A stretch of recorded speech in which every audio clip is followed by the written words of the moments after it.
booties for black girl nerds.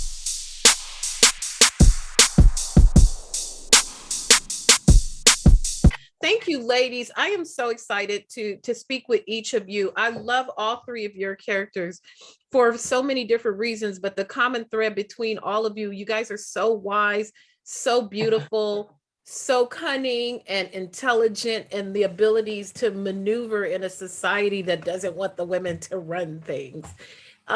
Beginning with you, Adjoa, Lady Dan, Lady Danbury is that girl, and she's tasked with kind of regulating this path between the monarchy and the society, and she has to be very careful in how she marries those two together for her own preservation. Mm-hmm. What do you think is this season we see even more of her in trying to arrange these society marriages?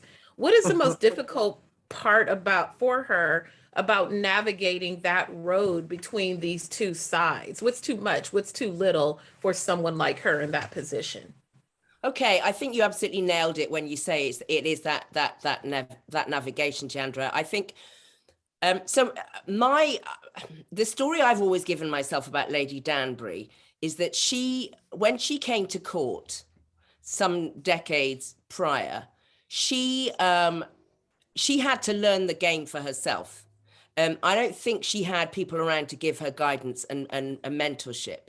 And I think when Charlotte and Lady Violet turn up, there's suddenly a sort of, there are these other women around, and there may be some allyship, but I think there's a long-lived experience that these women have had at court.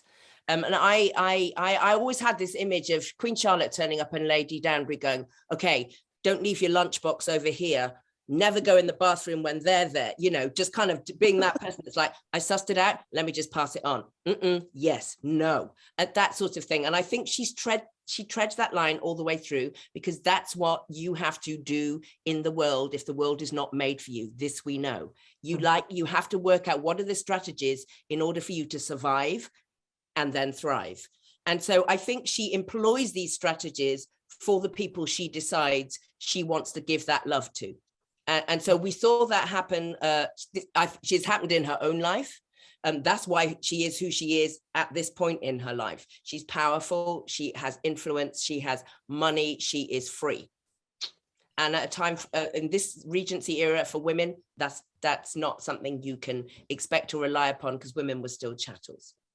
Absolutely. I mean, I think of, if they won't welcome you, build your own table. And that's what I think of when I see her. Yeah. For Ruth, it's a very treacherous path. When you have a lot of children, you have to maintain your happiness, their happiness, even to your own detriment. We get to see so much more of Violet's story this season. And it's heartbreaking, it's heartwarming, and it's fascinating in its own. What is the hardest part about balancing the needs of yourself versus the needs of your family? I remember with my own mother, I'm one of 5, and I remember absolutely that she put her children first. And so there's something that I think I draw on in that Violet does that, and she does it for Edmund, who she's lost. I think I think all of those emotions are things that we all recognise, grief, and I don't particularly. I'm not a mother, but I do recognise the love for children and my nephews and nieces and godchildren. So they're, all of that really. I think it's in the words as well. I think the story is in the words, and I like the balance that it all has, really. Mm-hmm. And Golda, lastly, our regal, beautiful queen, maintaining this kingdom while there's people writing things and trying to untangle the things that she's created. What is the journey like for the queen this season? Because the queen presides over all, but the queen has her own story. Yeah, exactly. I think, it's a really great question, and listening to the girls talk, there's a real, I don't know, I think there's a real loneliness for the queen, because there's so much to take care of, because I think she's thrust into a role that she never thought that she would have because of where the king is. And to have her sisterhood with her, I think is really important. And the history that the three of us have as characters is really important. But yet, you know, the loneliness of you know, running a country, and the loneliness of choosing a diamond, and the loneliness of, you know, having a character, an entity like Whistledown, putting her nose out of joint, is I think a really interesting struggle to play. I mean, you know, the scene with the king, when the king comes in and he's disorientated. One of the kind of takes that I wanted to do was really kind of focus on Violet and Danbury, and kind of go through the emotions of, these girls know my secret. These girls know my humanity, my vulnerability. My husband is in the room with not literally, but with his pants down. What support are they giving me? What is the embarrassment? What is the history? What is the weight of that friendship? How are they embarrassed? All of that stuff, I think, is really important to hold on to with these three women, and what each of them are going through, you know. Yeah. So I'm very moved by this question, and each answer, everybody's answer, because I think it's really important that, you know, women's ideas of emotion and love and journey is at the forefront of this show. Absolutely. I thank you, ladies, you wonderful Thank queens. you. Wonderful season. Thank you so much for your time. Thanks, Gendra. Bye. Good morning, or good afternoon, morning. or whatever time it is, Luke Squared, where you guys are. No clue. Absolutely no clue what time it is anymore. It all becomes a blurb. I'm excited to talk to both of you, because it's great to see this season the Bridgerton universe will expand, and we'll get to know more in depth about some of the rest of the family. Beginning with you, Mr. Walton, Lord Walton, Colin Bridgerton. It's a time for all of the characters to grow, to step beyond the shadows of the storyline of step 4. What would you say is the path of the season, the growth that we will see from Lord Colin this season? I think what's really interesting is that we take off in season 2, and Colin is very much in the same place he was at the end of season 1. I was really expecting him to have this sort of journey and on his travels, and come back with a revelation of, like, this is what I want to do with my life, when actually, if there's anyone in the show that's still very much stuck at the end of season 1, it's Colin. And he comes back, and as much as he tries to put on a front of talking about his travels and what he's seen while he's been away, he's actually got lots of unsettled business that he wants to deal with coming back into season 2. And then actually what's really nice is that we do get to see him have a little bit more of a desire for ambition and some sort of purpose. And that was really nice, because, you know, in season 1 he was up in the clouds, daydreaming about his love life and how his life could turn out very, very, you know, rapidly. And now it's really nice to him to sort of take a step back and say, hang on, I want to do something in my life. I want to make a name for myself. My brothers have got their purpose and what they want to do, and he feels a little lost. So it's really nice to explore that and see where he's going to go moving forward. It's tough when you have big shadows, lots of siblings who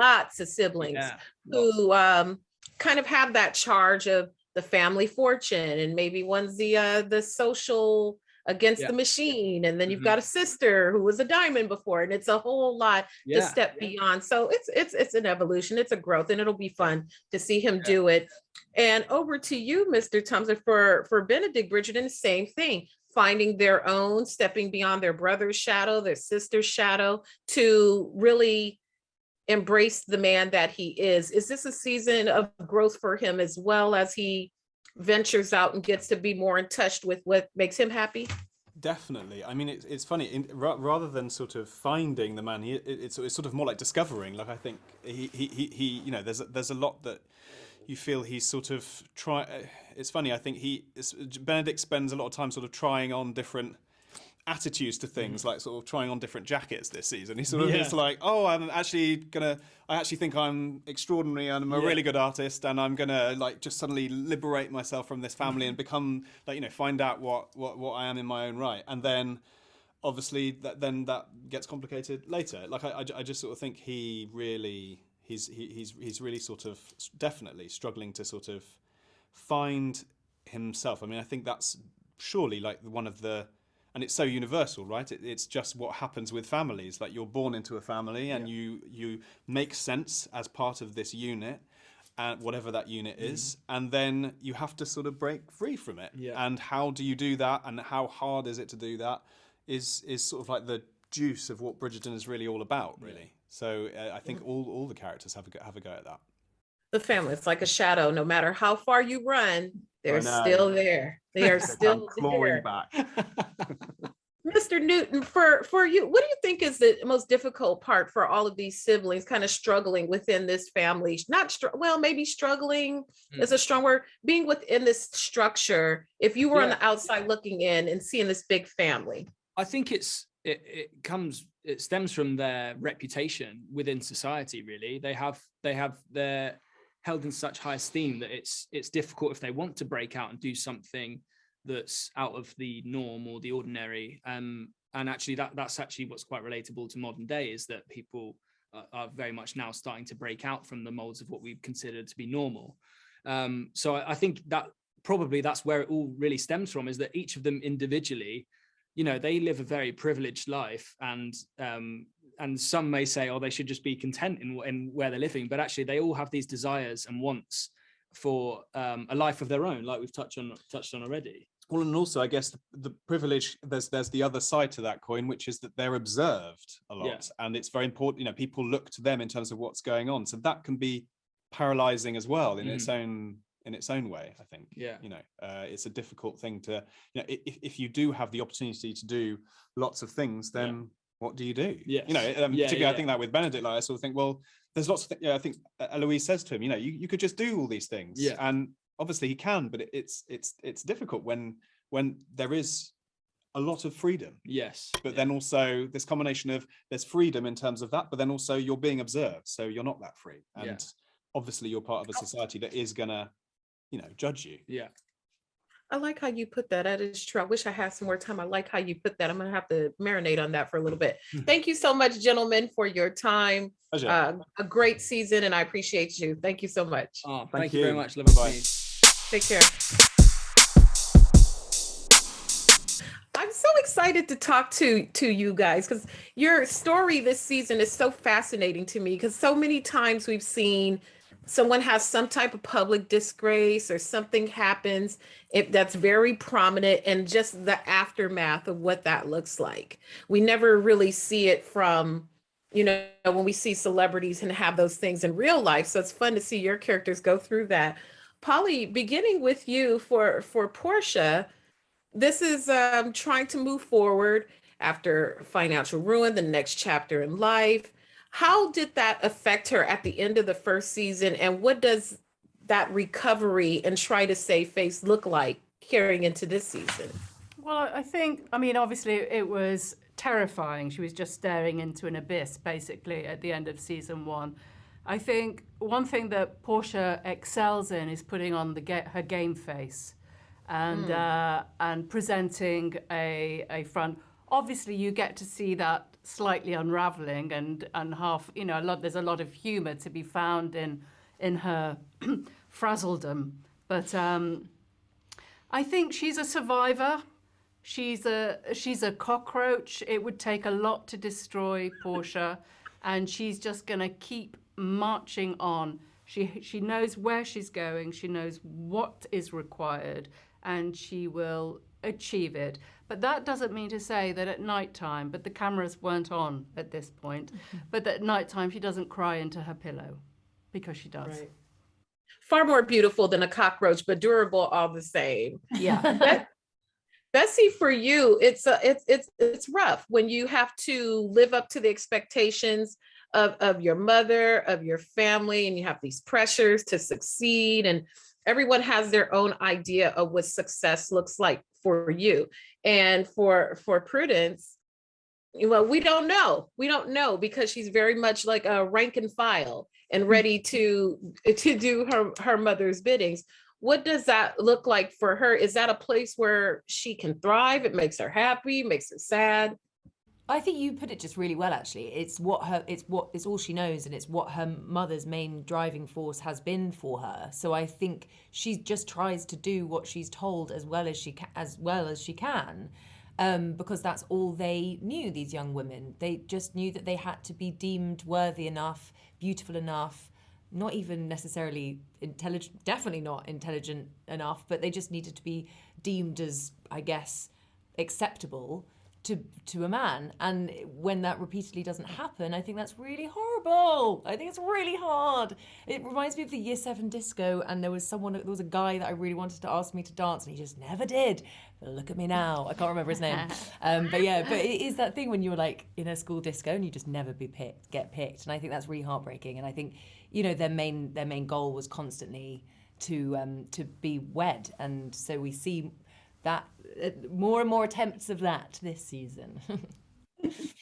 I am always intrigued. What I love about the show, other than the beautiful casting, yourselves included, is just a lot of the costuming is gorgeous. It's very regal, and it's a character in its own to watch you all navigate all of this dialogue and all these things you do while wearing all of these gowns. Back over to you, Polly. I love this one look. I love the looks with the, little cleavy is very, very, very beautiful.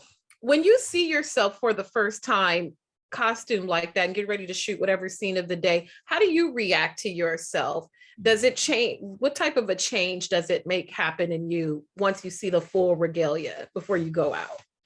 I think at the beginning, I was just like, oh my goodness me, that is outrageous. But then once I placed myself within the rest of the world, which was so spectacular and colorful, and amongst all the other people dressed similarly, kind of colorfully, I felt, perfect. I mean, they're not clothes or colors that I would personally wear as me, but it certainly helped me transition into Portia. I could, if you asked me to play Portia now, of course I should be able to, but it would be impossible without my red wig and my flowered shiny dress. It would be, I need all of that. It was as much the character as what I brought to it. Well, I thank you, ladies. I love that this season we get to learn more about all of the people who are in this kingdom and expanding on their storylines. Thank you for your time. I love both of you this season. Thank you so very much.